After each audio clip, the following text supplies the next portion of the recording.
Olá, queridos irmãos, a paz de Jesus. Eu sou Dani Queiroz, esse é o nosso projeto diário, a leitura da Bíblia em um ano. E nós estamos hoje nos capítulos de Gênesis 37, 38 e 39. Eu quero agradecer a todos vocês que estão acompanhando esse projeto comigo. Todos os dias, às 6 da tarde, estarei colocando, a nossa leitura, que o Senhor possa vir nos capacitar, trazer para a gente sabedoria e entendimento da palavra.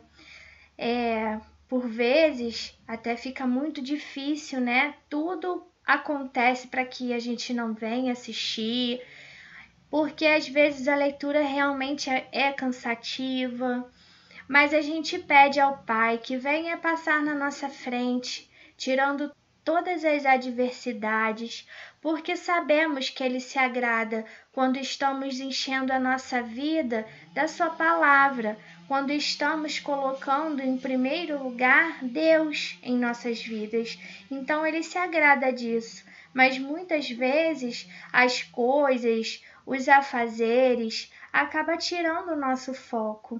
Eu tive muitos problemas essa semana para colocar o nosso vídeo no ar, mas eu pedi ao Senhor que me desse temperança, sabedoria, perseverança, e que eu sei que esse é um projeto de Deus, e eu sei que Ele se agrada de estarmos aqui juntos orando e aprendendo a palavra. Muito obrigado pela paciência de vocês, pelo carinho de vocês, que Deus nos abençoe nesse ano e nessa trajetória de leitura, que possamos nos dedicar, sermos dedicados e perseverantes, que Ele se agrada disso.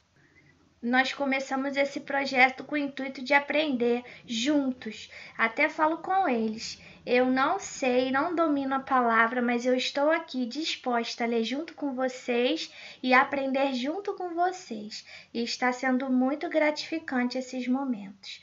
Vamos orar? Pai querido, obrigado por esse dia que se passou. Obrigado por tudo que aconteceu durante o meu dia.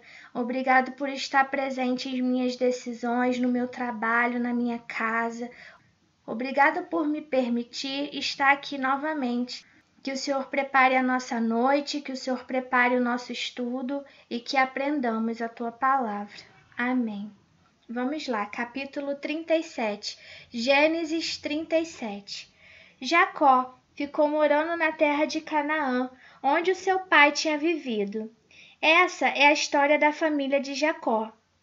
Quando José era um jovem de 17 anos, cuidava das ovelhas e das cabras, junto com seus irmãos, os filhos de Bila e de Zilpa, que eram mulheres do seu pai. E José contava ao pai as coisas erradas que seus irmãos faziam. Jacó já era velho quando José nasceu, e por isso ele o amava mais do que todos os seus outros filhos. Jacó mandou fazer para José uma túnica longa de mangas compridas.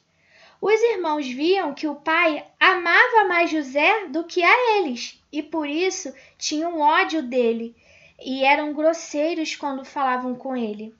Certa vez, José teve um sonho e contou aos seus irmãos.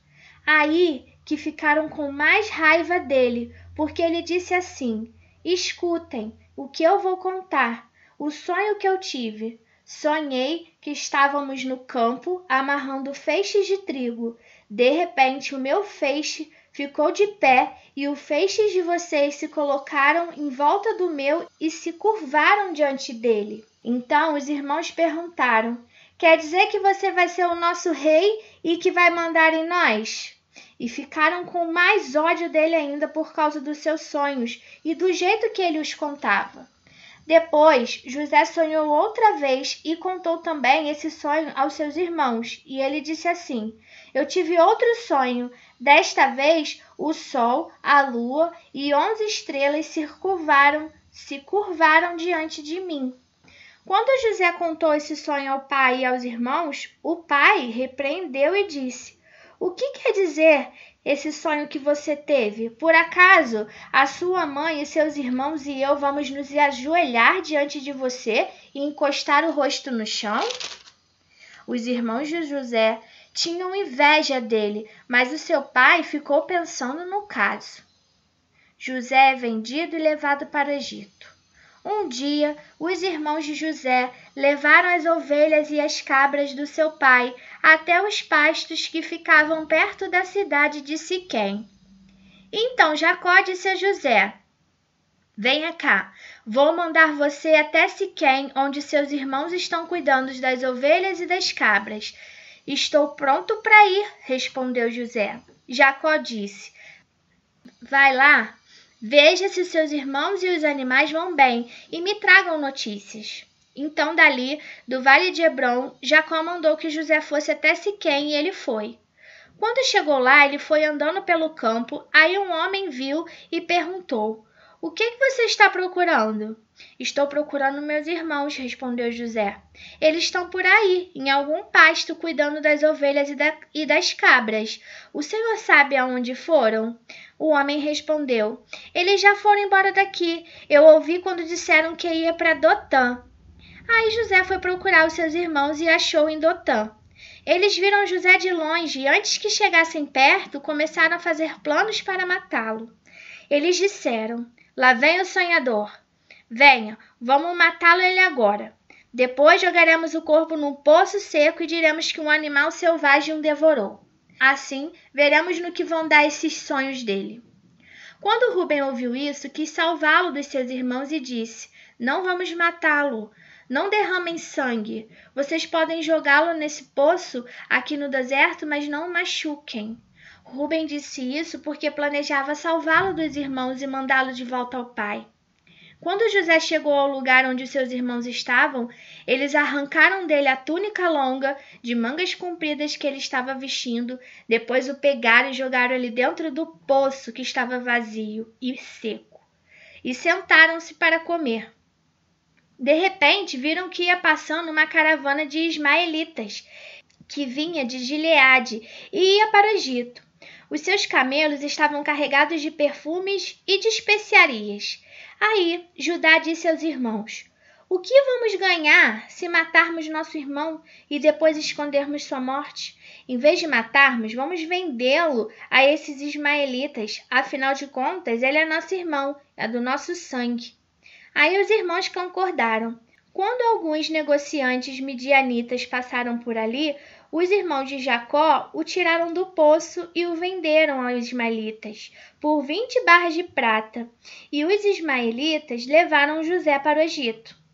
Quando Rubem voltou ao poço e viu que José não estava lá dentro, rasgou as suas roupas em sinal de tristeza. Ele voltou para o lugar onde os seus irmãos estavam e disse: "O rapaz não está mais lá, e agora o que eu vou fazer?"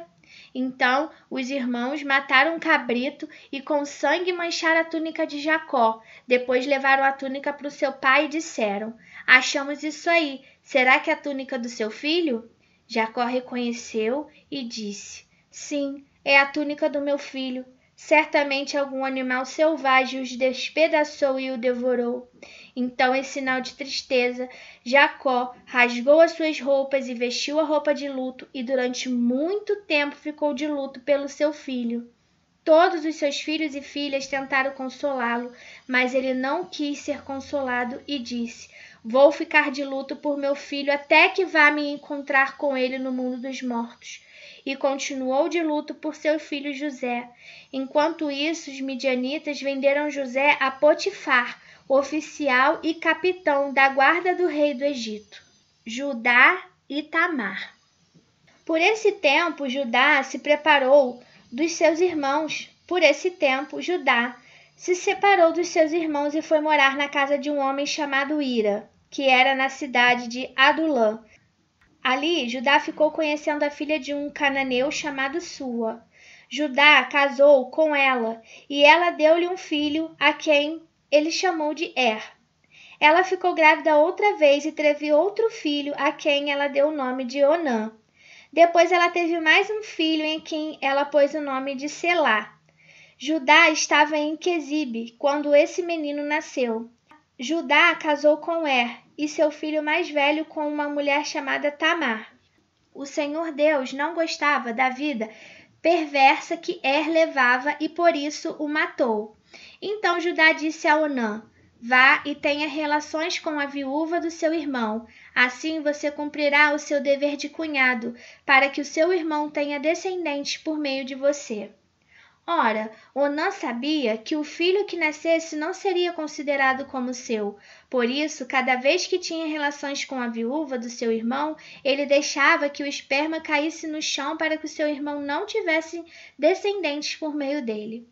O Senhor ficou desgostoso com o que Onã estava fazendo e o matou também.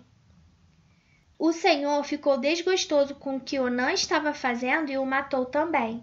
Então Judá disse a Tamar e a sua nora: volte para a casa do seu pai e continue viúva até que o meu filho Selá fique adulto. Ele disse isso porque tinha medo que Selá fosse morto, como havia acontecido com os seus irmãos. Assim, Tamar foi morar na casa do pai dela. Passando algum tempo, a mulher de Judá morreu.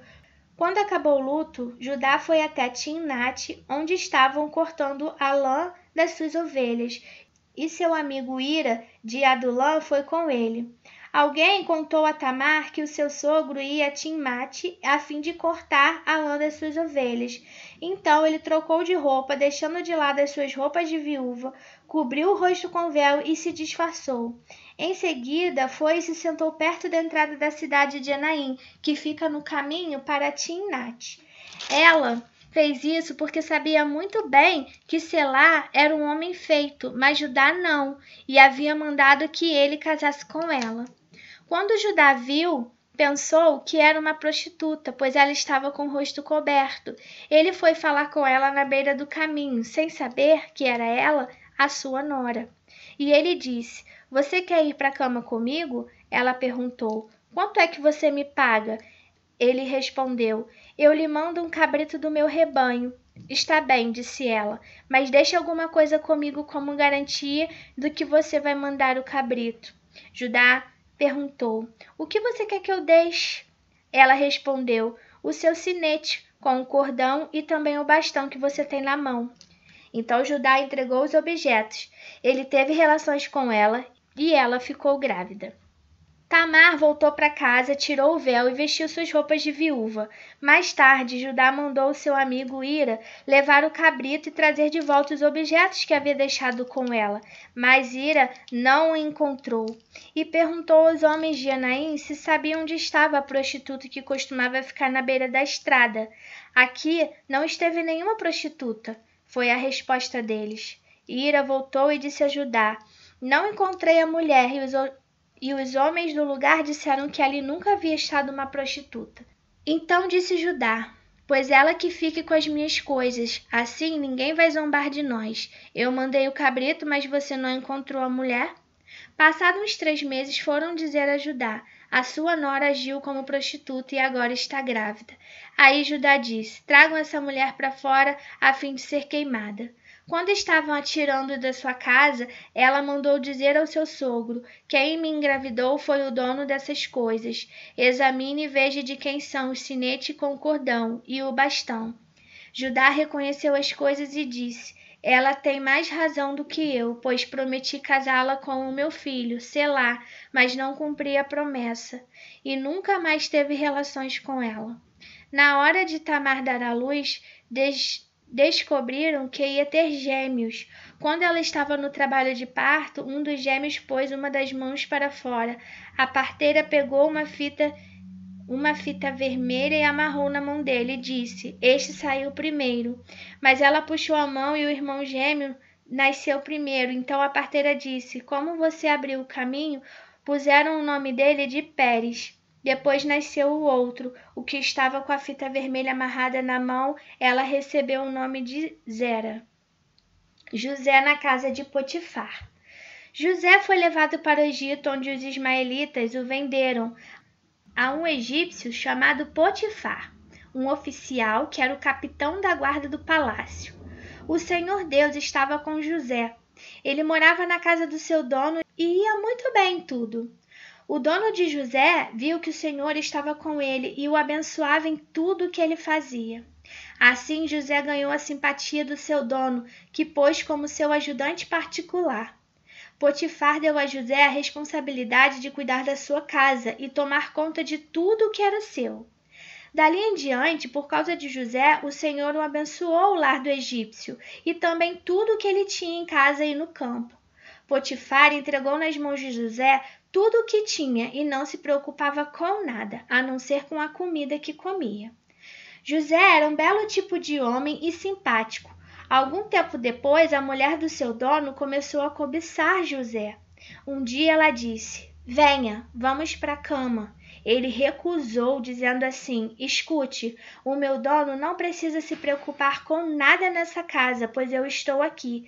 Ele me pôs como responsável por tudo o que tem. Nesta casa eu mando tanto quanto ele. Aqui eu posso ter o que eu quiser, menos a senhora, pois a senhora é a mulher dele. Sendo assim, como poderia eu fazer uma coisa tão imoral e pecar contra Deus?" Todos os dias ela insistia que ele fosse para a cama com ela, mas José não concordava e também evitava até passar perto dela. Mas um dia, como de costume, ele entrou na casa para fazer o seu trabalho e nenhum empregado estava ali. Então ela o agarrou pela capa e disse: "Venha, vamos para a cama." Mas ele escapou e correu para fora, deixando a capa nas mãos dela. Quando notou que, ao fugir, ele havia deixado a capa nas suas mãos, a mulher chamou os empregados da casa e disse: "Vejam só, este hebreu que meu marido trouxe para casa está nos insultando. Ele entrou no meu quarto e quis ter relações comigo, mas eu gritei o mais alto que pude. Logo que comecei a gritar bem alto, ele fugiu, deixando a sua capa no meu quarto." Ela guardou a capa até que o dono de José voltou. Aí contou a mesma história para ele assim: "Esse escravo hebreu que você trouxe para casa entrou no meu quarto e quis abusar de mim, mas eu gritei bem alto e ele correu para fora, deixando a sua capa no meu quarto. Veja só de que jeito seu escravo me tratou."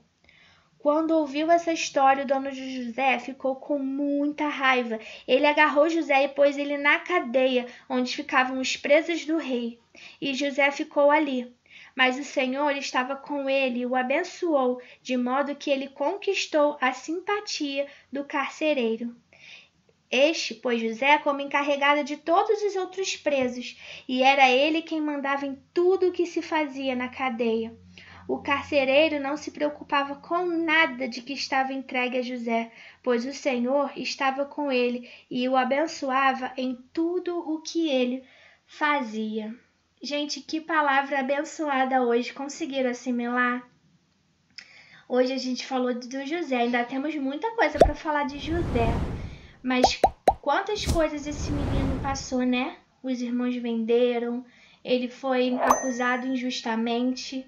Mas vocês perceberam que toda a trajetória dele, o Senhor abençoava. Onde ele ia, ele prosperava. Ele foi vendido, prosperou na casa do Potifar. Ele foi para a cadeia, prosperou na cadeia. E assim é a nossa vida também. O Senhor nos fala: se nós seguimos a tua palavra e a tua direção, o Senhor vai estar com a gente. E onde a gente estiver, as coisas serão abençoadas. Essa história de José, essa passagem de José, serve para a nossa vida. Que a gente possa levar isso para a nossa vida. Abençoada a passagem de hoje para nós. Que Deus abençoe a noite de vocês, que tenham uma noite de sono tranquila, na paz de Jesus, e que amanhã, se Deus quiser, nos encontraremos de manhã no nosso devocional. Fiquem com Jesus, um grande abraço para vocês.